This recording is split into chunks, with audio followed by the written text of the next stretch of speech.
How the Islamic Golden Age inspired Leonardo da Vinci. It's not a story many have heard. In Western history books, da Vinci appears as a divine anomaly, a singular genius whose brilliance emerged from the ashes of the medieval world, heralding a new age of enlightenment. But beneath the dust of forgotten chronicles lies another truth, a more complex and far richer one. This is a story I've spent weeks unearthing, combing through academic papers, historical archives, and texts rarely spoken of outside scholarly circles. What emerged is not just a revelation, it's a restoration of memory, of credit, and of the bridges built across cultures, oceans, and centuries. Leonardo da Vinci is often painted as the quintessential Renaissance man, but the seeds of his genius were sown long before Florence or Milan ever saw his brush or blueprint. Those seeds were carried from the deserts of Arabia, through the observatories of Baghdad, across the libraries of Cordoba, and into the scriptoriums of Europe, carried by Muslim scholars whose names were nearly lost to time. This is not a story of competition between civilizations. It is a story of continuity, of how the brilliance of the Islamic Golden Age flowed into the heart of the European Renaissance and lit a fire in one of its brightest minds. The journey begins not with Leonardo, but with the Abbasid Caliphate. In the 9th century, Baghdad became the intellectual capital of the world. At its center stood the Beit al-Hikmah, the House of Wisdom, a library, translation institute, and think tank unlike anything the world had seen. Under the patronage of enlightened caliphs like Al-Mamun, scholars gathered from every corner of the empire. Persians, Arabs, Nestorian Christians, Jews, and Greeks, united by a singular mission: to translate, preserve, and expand the knowledge of the ancients.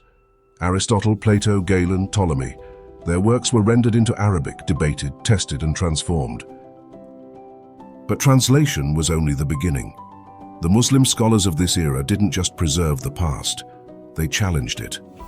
Al-Kindi redefined metaphysics. Al-Khwarizmi invented algebra. Al-Razi developed experimental medicine. Ibn al-Haytham, perhaps the most crucial figure in this story, reimagined optics. His magnum opus, Kitab al-Manazir, the Book of Optics, dismantled the ancient belief that the eyes emit rays to see. Instead, he proved that light enters the eyes after reflecting from objects. Using experimentation and geometry, he laid down the foundations of the modern scientific method. His work would echo across time and lands, eventually being translated into Latin as De Aspectibus, and studied in Europe just as da Vinci began questioning the nature of light and vision. The bridge from the Islamic Golden Age to the Italian Renaissance was Toledo. After Christian forces reclaimed the city from Muslim rule in 1085, they discovered vast libraries filled with Arabic texts, but they weren't discarded. They were translated. Scholars like Gerard of Cremona dedicated their lives to rendering these texts into Latin. Over 70 works from Arabic entered Europe through his efforts alone, including those of Ibn Sina, Al-Zarawi, and Al-Hazan. These texts traveled, multiplied, and spread across Europe's universities: Oxford, Bologna, Paris. By the 13th century, the intellectual framework of the Islamic world had become Europe's scaffolding. When young Leonardo was born in Vinci in 1452, the Renaissance had already been infused with centuries of Islamic knowledge, though few acknowledged its source. Leonardo's genius is undisputed, but genius, even the most divine, needs food. And Leonardo fed his mind on the ideas now available to him, ideas that had taken centuries to travel from Damascus to Florence. In his studies of light, Leonardo wrote of perspective as a function of geometry, of the eye as a vessel, and of images projected through apertures. These are the very ideas Al-Hazan had described in excruciating detail, even using pinhole experiments that da Vinci replicated nearly verbatim centuries later. The parallels continue. In anatomy, da Vinci performed over 30 dissections. He mapped the body with startling accuracy: the curvature of the spine, the chambers of the heart, the fetus in the womb. But long before him, Ibn Sina had produced the Canon of Medicine, a text so advanced that it remained a standard in Europe until the 17th century. It wasn't just anatomical, it was holistic, uniting psychology, physiology, and diagnostics. Leonardo's obsession with understanding the body was mirrored by Ibn Sina's earlier commitment to healing it. Even his notes about blood flowing through the heart's pulmonary system echo the theories of Ibn al-Nafis, the Syrian physician who corrected Galen centuries before William Harvey made the same claim in England. Cordoba, the jewel of Al-Andalus, was the European gateway to the Muslim world's knowledge. Here, the brilliant Abbas ibn Firnas dreamed of human flight. Using silk, feathers, and a glider apparatus, he hurled himself from a tower. The result was not flawless flight, but controlled descent, a step beyond imagination. Da Vinci's flying machines, ornithopters with flapping wings, mechanical gliders based on bird anatomy, emerged 500 years later. There's no direct evidence Da Vinci knew of Firnas, but the concept of human flight, once ridiculed in Christian Europe, had already been made possible, or at least conceivable, in Islamic Spain. Ideas do not travel in straight lines. They diffuse. They echo. And by the time Leonardo began sketching his machines, the atmosphere of possibility had already been stirred. Then we have the mechanical marvels of Al-Jazari, the 12th century engineer from Diyarbakir. His book of knowledge of ingenious mechanical devices described automata, programmable machines, piston pumps, and clocks powered by water. He invented the crankshaft centuries before it appeared in Europe. His machines were both functional and beautiful, fountains shaped like peacocks, musical automata that floated on ponds. Leonardo, too, was obsessed with mechanics. His notebooks reveal plans for hydraulic lifts, gears, and self-moving carts.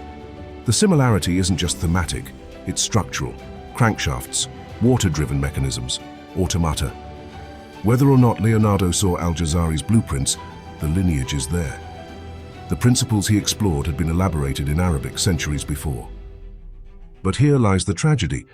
In most Western accounts, these Muslim giants are footnotes, if they're mentioned at all. Their names are absent from schoolbooks.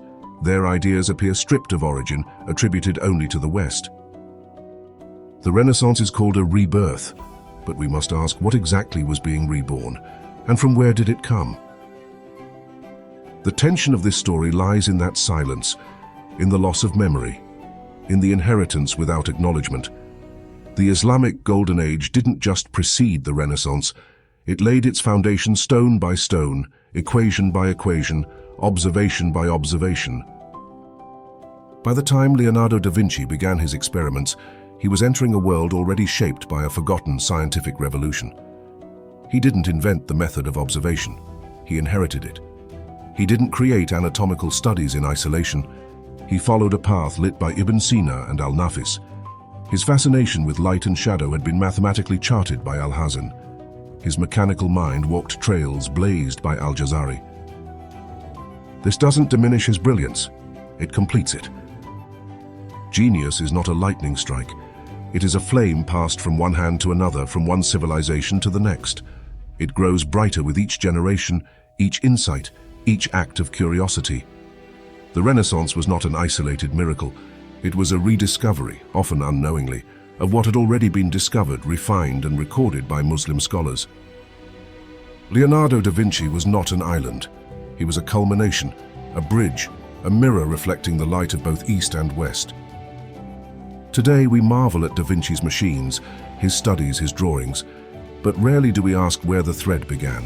It began in Baghdad, in Samarkand, in Cordoba, in Cairo. It began with ink-stained hands poring over papyrus, testing ideas by moonlight, daring to look at the universe and ask, why? In that pursuit there was no East or West, only minds, only questions. So when you next think of Leonardo da Vinci, do not think of him alone. Think of the thousands of scholars whose work whispered across time. Think of Al-Hazan's lens, Al-Jazari's gears, Ibn Sina's scalpel, Ibn Firnas' wings. They were all part of the same story, a human story, a story of seeking, sharing, and building. Da Vinci didn't just dream in Renaissance Italian. He dreamed in the language of centuries, in Arabic, Greek, Latin, and beyond. And the Islamic Golden Age didn't die. It lives on in every invention he drew, every question he asked, and every truth he dared to chase. Make sure to like this video, subscribe if you want more untold stories like this one, and leave a comment below. We'd love to hear your thoughts. We have more videos on leaders from the West who have studied Islam. Click the playlist on the screen for more content.